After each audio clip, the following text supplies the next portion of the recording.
Now, Mr. Mathis, it's your opportunity to ask Officer Moran any questions that you feel are necessary. Now, I just want to instruct you. You'll have a chance to testify if you choose to in a moment. Right now, anything that you say should be in the form of a question directed at the officer. If you're going to start testifying, I'm going to have to interrupt you and redirect you. You'll have that chance in a moment. It's just to ask questions. So go ahead with any questions you have. All right. Well, for the record, is there any injured party? Do we have a sworn affidavit or complaint from an injured party? No, there's no injured party. Okay, so we don't have any injured party. So Judge, you've been sworn in to uphold the Constitution, correct? I'm not on the stand. I'm not answering any questions like that, Mr. Moran, or Mr. Mathis, excuse me. Welcome back, guys, to your favorite YouTube channel. No one is above the law.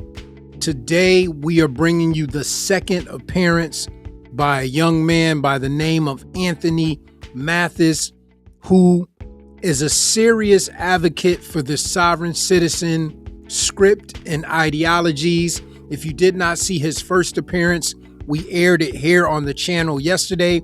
I will put a link down in the description so you can check that out. And on yesterday's appearance that we shared, he was in the courtroom of Judge William Urich, where he really showed off and acted up. So I don't expect anything different from him here in Judge Andrew Kowalakowski's courtroom. So listen, without further ado, let's see if I'm right and roll the footage. Okay, were you on duty on May 24th, 2024 at approximately 9 p.m.? I was. What was the weather like at that time? Weather that day was clear, and it was still light outside. The road conditions? Dry.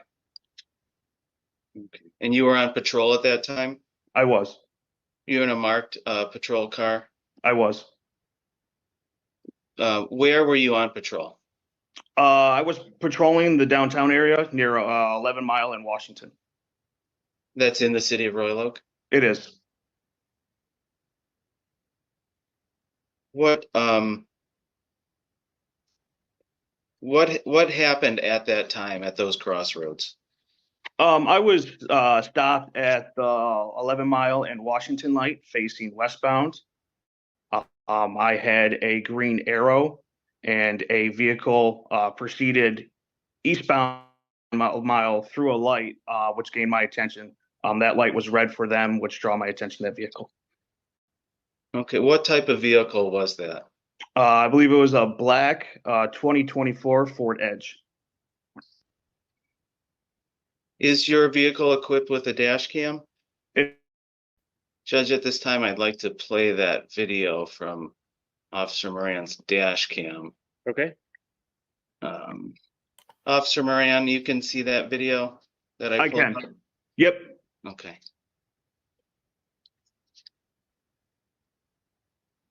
Just playing that video now, Judge.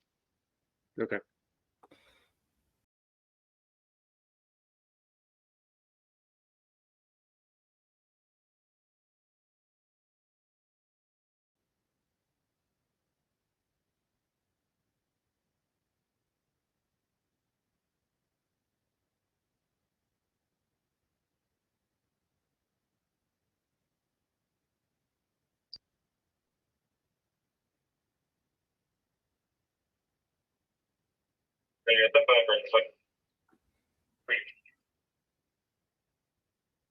Is that the video taken from your patrol car?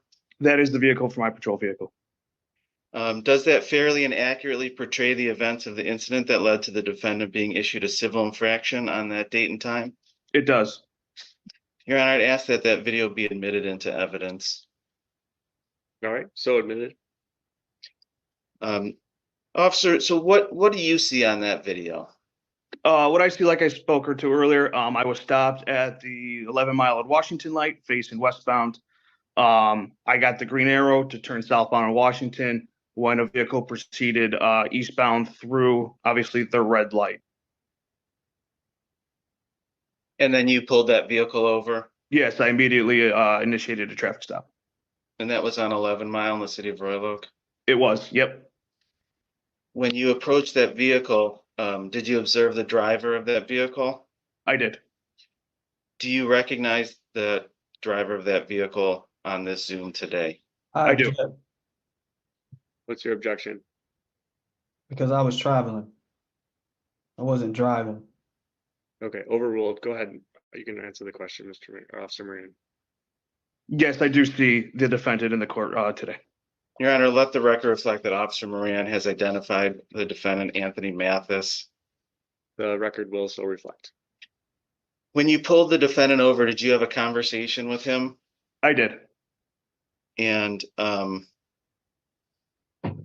in that conversation, did he admit to you that he had driven through the red light? He did. And ultimately you issued him a ticket?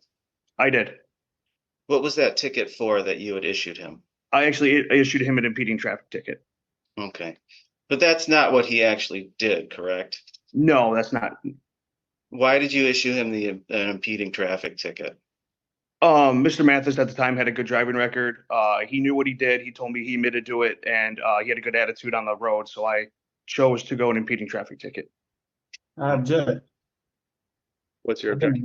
I never admitted to anything. Did you guys pull that up? Did I admit to something? You'll have a chance If not, to, then that's false. Mr. Mathis, you'll have a chance. Your objection's overruled. This is his testimony from his memory. You'll have a chance to testify yourself and add any additional evidence here. So at this point, that is not a proper objection. It's overruled. Anything else to add there to that? Just very briefly, Judge, what infraction did you actually observe? I could have wrote him two infractions, either disobey traffic control device or disobey traffic signal. And that's what he actually did, correct? Correct. Judge, I have nothing further at this time. Now, Mr. Mathis, it's your opportunity to ask Officer Moran any questions that you feel are necessary. Now, I just want to instruct you. You'll have a chance to testify if you choose to in a moment. Right now, anything that you say should be in the form of a question directed at the officer. If you're going to start testifying, I'm going to have to interrupt you and redirect you. You'll have that chance in a moment. It's just to ask questions. So go ahead with any questions you have. All right. Well, for the record, is there any injured party? Do we have a sworn affidavit or complaint from an injured party? No, there's no injured party. This is where the sovereign citizen script usually starts to show itself. You heard Anthony ask if there was an injured party, and when the officer says no, he immediately assumes that means the court has no authority to hear the case.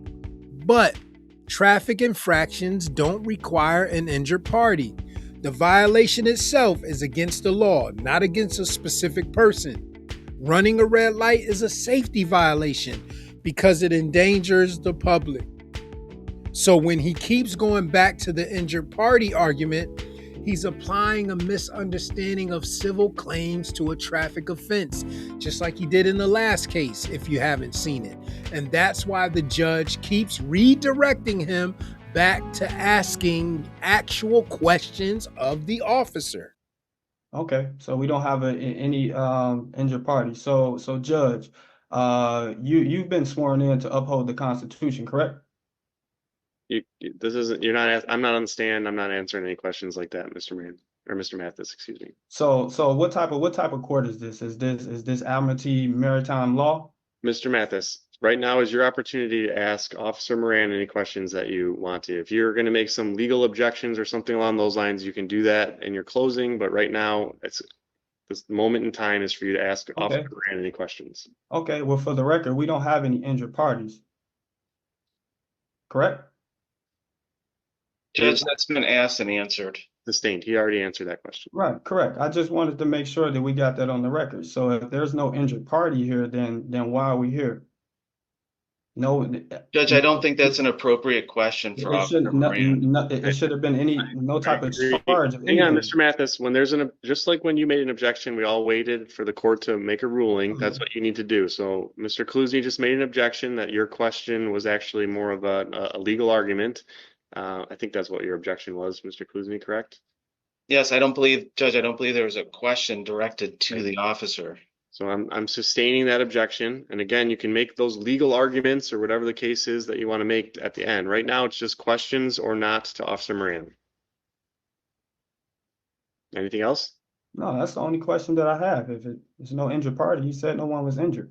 All right. So, Mr. Kaluzny, would you like to call any additional witnesses? I should ask you first, any redirect of Officer Moran? Not at this time, Judge. All right. Then any additional witnesses, Mr. Kaluzny? No, Your Honor. Mr. Mathis, will you be testifying or do you have any witnesses that you'd like to call on your behalf? No, I don't. All right. Mr. Kaluzny, then your closing statement. Judge, based on the testimony of Officer Moran and the video, it's clear by a preponderance of evidence that the defendant committed the offense of disobeying a traffic signal.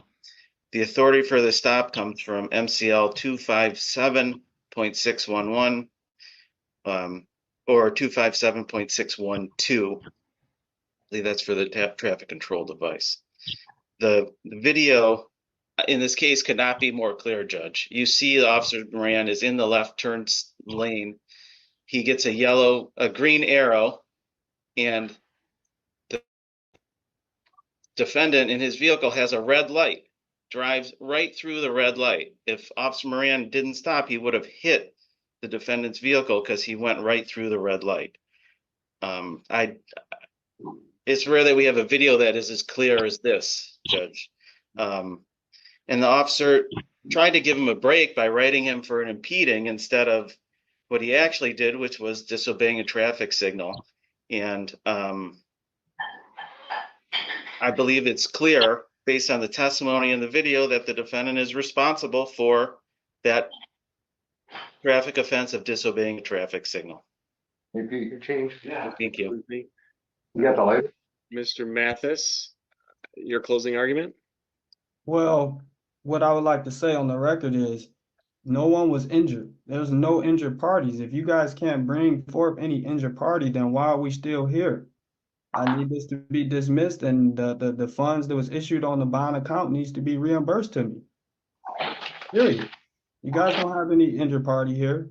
Based on the Constitution, the Sixth Amendment, if you guys can't bring forth the accuser, then this needs to be dismissed. Anything else, Mr. Mathis? Not at the moment. All right. Was there a bond posted? I'm not quite sure what he's talking Absolutely. Judge, it looks like there was a $175 bond posted.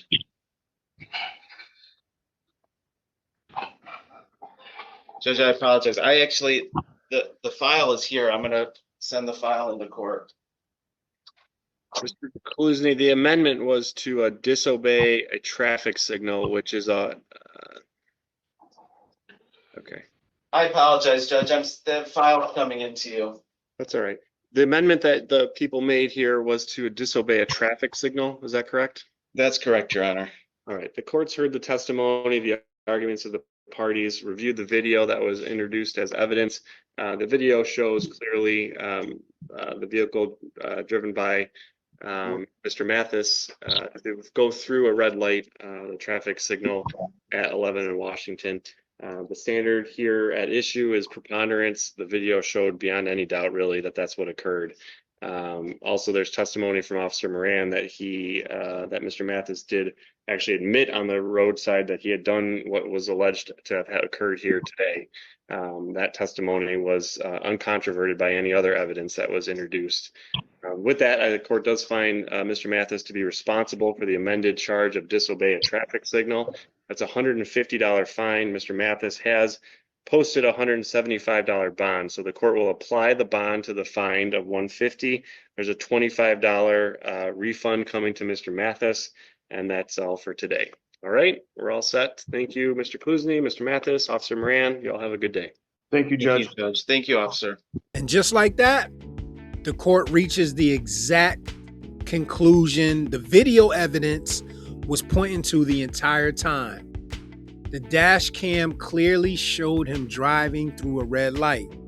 The officer testified to what happened, and there was no evidence, none, introduced to contradict any of that. And what makes this situation even more interesting is that the officer actually tried to help him by writing a lesser ticket at the scene. Instead of simply accepting that break and moving on, what does Mr. Mathis do? He decided to challenge it using arguments that don't apply to traffic law. In the end, he still ended up responsible for the violation and went through an entire hearing just to land right back where he started. So he wasted his time and the court's time, and apparently our time too. Listen, that's it for now, guys. Don't forget, no one is above the law. Catch you guys soon.